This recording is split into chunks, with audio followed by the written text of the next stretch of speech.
Unemployed and feeling like a burden, I found myself back at my childhood home until the day my mother threw my belongings at me and kicked me out. That moment was a turning point in my life. My name is Ethan, and I'm 30 years old.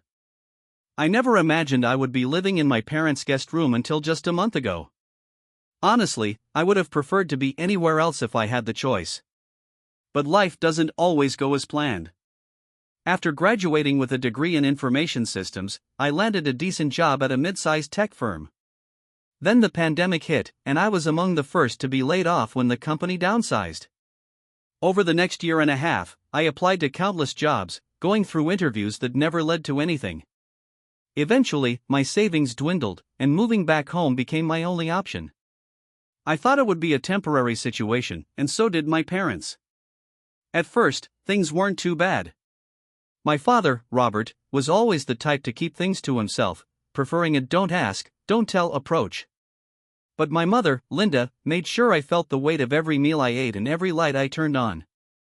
At least once a week, she would remind me, this isn't a hotel. If I left a cup in the sink, she would sigh dramatically, making sure the neighbors could hear her discontent. I initially chalked it up to stress, but her passive-aggressive comments quickly escalated into outright criticism. As she scrubbed the already spotless kitchen counter for the 6th time that morning, she would say things like, "You know your cousin Sarah just bought a house, and she's 2 years younger than you." Or, "It's really sad that you're still living here at your age." By the time my parents were 30, they were already raising me. I tried to help out where I could. I volunteered to mow the lawn, cook meals, clean the house, and even fix the Wi-Fi when it went down. I took on freelance work, designing websites for local businesses and helping a family friend launch an online shop. I wasn't just lounging around on the couch all day. But none of that seemed to matter to her. I was still viewed as a leech. The fact that my younger brother, Alex, was the golden child didn't help either. At 26, he lived in a trendy downtown apartment, worked in finance, and made sure everyone knew it. He rarely visited home, except for family dinners or when Mom begged him to join us. But when he did come over, it was like the parting of the Red Sea. Suddenly, my mother was all smiles, her voice bright and cheerful. "You look so fit. Are you working out?" Meanwhile, I was trying to blend into the background, hiding in the corner with a trash bag full of recyclables. I sensed the tension building one evening when Alex came over for dinner. They always treated me like I didn't belong. As I set the table, carefully placing mismatched plates, Alex barely acknowledged me. He casually mentioned the rising gas prices and how lucky some people were not to have to commute. I wasn't falling for it. But then, my mother chimed in, handing him a drink and bursting into laughter. "Have you even tried applying for real jobs lately?" she asked, turning to me. My heart sank. She didn't care that I had 2 interviews lined up that week. Alex added his 2 cents without even looking at me. You know, at some point, it stops being bad luck and starts being bad choices. That was the night everything fell apart. I didn't shout or throw anything. I felt like I was 12 again. I picked up my plate and retreated to the kitchen, eating while standing at the counter. In the dining room, I could hear them giggling, their words a blur: "Can't cuddle forever, needs to grow up, this is embarrassing at this point." The next day, my mother walked into the room while I was working on a freelance project, revamping a local bakery's website. She didn't knock. I could tell something was coming when she crossed her arms and stood in the doorway. "You need to start paying rent," she said bluntly. I nodded, having heard this before. I promised to help out once I finished the project. Maybe someday wasn't what I meant. "I mean today," she insisted. I looked at her, confused. "You want me to use money I don't have to write you a check?" "No, Ethan, I want you to grow up. We've done enough for you. You're just a leech feeding off us." The word hit me like a punch to the gut. Leech. As if I were something stuck to the bottom of her shoe. She turned and started pulling to set up their internet access, mobile banking, and, most importantly, connect their account with their tax software. My dad was tired of driving to the bank, and since I was tech-savvy, I had guided them through every step. My phone number and email were listed as recovery contacts on their joint account, and I even served as a secondary administrator, not to make purchases, but to troubleshoot in case something went wrong. Yes, that access was still available. I took a moment to respond, just sitting there and staring at the message. My dad was fumbling with the bank app while my mom paced back and forth at the dining room table, perhaps even calling the hotline only to be told they needed access from a secondary contact to regain control due to a verification lockout. I typed a response at that moment, "Ask the leech." No emojis, no justification, just those 3 words. Less than an hour later, everything exploded. My phone started vibrating again before I could even prepare lunch. My mother missed 3 calls in under 5 minutes. Then the texts began. "Ethan, this isn't funny. Call your dad back. We can't pay the credit card bill. Are you really doing this to us after everything we've done for you? Fix this." I didn't respond. For the first time in years, I had leverage, and I wasn't about to waste it. Retaliation for the sake of cruelty didn't interest me, but I wanted responsibility. They had never cared to acknowledge the version of me I wanted them to see, the person who kept their household running smoothly in the background, paying their bills online, updating their antivirus software, reminding them to file their taxes on time, troubleshooting their Wi-Fi, and flagging fraudulent charges on their card before they even noticed. To them, I was just a resentful freeloader. That night, I received a call from an unknown number. I instinctively answered. "Ethan," my dad said, trying to sound composed, but his voice was strained. "We need to access our bank account. It's locked. They said you're the secondary administrator." I could hear the desperation in his voice. "I have no idea what you did," he continued, "but I didn't do anything," I replied calmly. After several unsuccessful attempts to log in, the security system automatically locked it.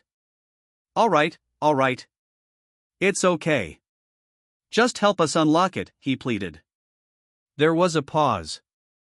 I didn't respond. "Please," he added, his voice sounding almost foreign to me. "Yes," I said, "but first, I want to discuss something. Why did your wife call me a leech, throw my belongings at me, and yell at me in front of Alex?" Another pause. "Ethan, let's not." "No, we will. Do you want me to clean up your mess again? After that, you will listen. No excuses. Just listen." I could hear him sigh quietly on the other end. He didn't hang up, though. I didn't want to move back in, I had no desire to return to that house. But I had tried my best to help.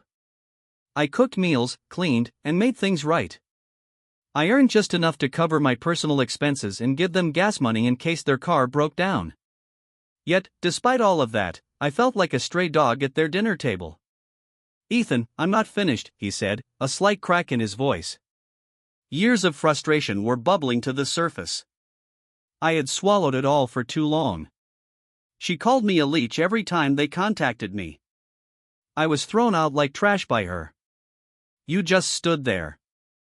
You let her do that. He didn't respond. She treated me like a helpless loser and humiliated me in front of Alex. The truth is, your bank account has been running smoothly because I've been the one maintaining it.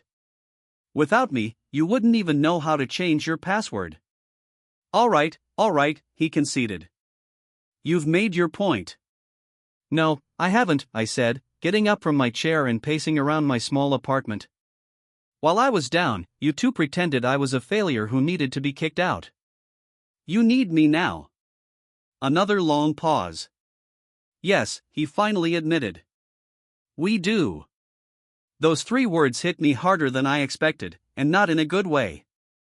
It felt like an unexpected storm that left me gasping for air because I realized at that moment that they didn't care about my struggles. They only noticed me when I was useful. I wasn't cruel, though. I wouldn't be spiteful enough to ignore their bills. But I also wasn't going to ignore this as I always had.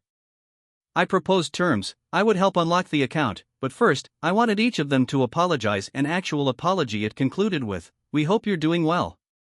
Mom, no love." But I got what I asked for. After unlocking their account, I quickly removed myself from it. For a week, I blocked their number, not to punish them, but to breathe and reflect. Then the real fallout began. The truth is, everyone realizes how much they depend on someone when that person is gone, and the invisible labor they performed is suddenly absent. I learned what happened next from my cousin Mia's Instagram story, not from a phone call or a knock on my door. While at Grandma's for Sunday breakfast, she captured a brief boomerang video. Mom was sitting rigidly at the far end of the table, her lips pursed as if she had just bitten into a lemon, her wine glass untouched. My dad, who looked like he had just learned how to use the internet and failed miserably, was beside her, massaging his temples. Meanwhile, my younger brother, Ryan, sat across from them, his usual arrogant smile replaced by a troubled expression. The caption read, "When the group project loses the only person who knew how to do anything." Family drama. I sent her a direct message asking what had happened. "Your mom has been trying to figure out how to log into her online banking for a week," she replied quickly. "This morning, she locked the account again. Ryan somehow made it worse when he came over to fix it. He intentionally sabotaged it," she added. I was genuinely astonished by how quickly the responsibility had shifted back to me as I looked at the screen. However, I couldn't even muster anger, just exhaustion, the kind that runs deeper than sleep because it was all back again. No matter how much I contributed or how quietly I worked in the background, I became the antagonist in their story the moment things went wrong. But it didn't stop there. My dad apparently discovered he hadn't saved the login information for the new system I had set up for them last year after I removed myself from their tax filing access. Customer service asked him to confirm his most recent return, which I had, of course, sent to him via email, stored in a private Google Drive that he no longer had access to. If Ryan hadn't made the ill-fated decision to start fresh and try to open a new account using my dad's social security number, it might have been recoverable. Instead, the system locked everything, including his HSA portal, online statements, and tax software.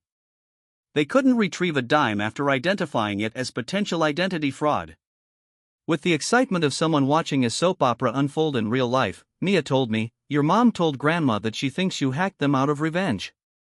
I simply replied to their text, "I forewarned you. I had to. I gave you a clear, hard boundary. Not threats, not games, boundaries." They acted as if I was bluffing. A week later, there was a knock on my apartment door. Before I even looked through the peephole, I knew it was them. There's a certain echo when someone stands in the hallway of my building, heavy, slow, and unhurried footsteps. I opened the door slowly. My parents stood there, my dad wearing a slightly crooked tie as if he had dressed in a hurry, and my mom clutching her purse like a shield. They didn't say anything at first, so I moved aside. "Save it if you're here to shout," I said. They stepped inside. Before my mother cleared her throat, there was a full minute of silence. "We need your help," she finally said. Just 3 weeks ago, she had told me to go leech somewhere else and tossed my bags out. Now, she was standing in my small apartment, glancing at the simple IKEA furnishings and half-eaten takeout on the counter while pleading for assistance. It felt surreal. I already knew what had happened, even if my dad tried to explain it. Ryan was probably too ashamed to admit he didn't know how to fix something that wasn't in Excel, so he had tried to fix it, failed miserably, and then abandoned them. My mother muttered, "We can't even access our joint savings. Our mortgage payment is late. Late fees are piling up." "That sounds terrible," I replied. "You must feel very trapped." When she looked up, the anger had faded from her expression. Her voice wavered slightly. "I'm sorry," she said. I blinked, not aggressively, just passively. "I'm sorry," she repeated. "We didn't realize how much you were doing," my dad added. "We thought we were being kind by letting you stay with us, but we failed to see it. The dam broke then, not for them, but for me." All the burdens I had been carrying, all the hurt, guilt, and hidden resentment came pouring out. After we finished, I shut down my laptop and stood up. "I'll forward that instruction document, but I'm done after that. Administrator access is no longer available. Being your silent tech support is over. You're adults, you'll figure it out." They both stood there, my father giving a nod that was almost polite.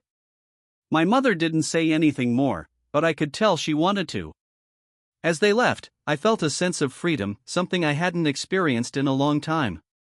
I wish I could say that was the end of it, that they respected my boundaries and we all moved on with renewed respect after learning their lesson. But it takes time for families like mine to change. They didn't suddenly become self-aware or humble with the flip of a switch. The real story begins with what happened next. 2 weeks after they moved out, I started receiving strange messages. No, not from my parents.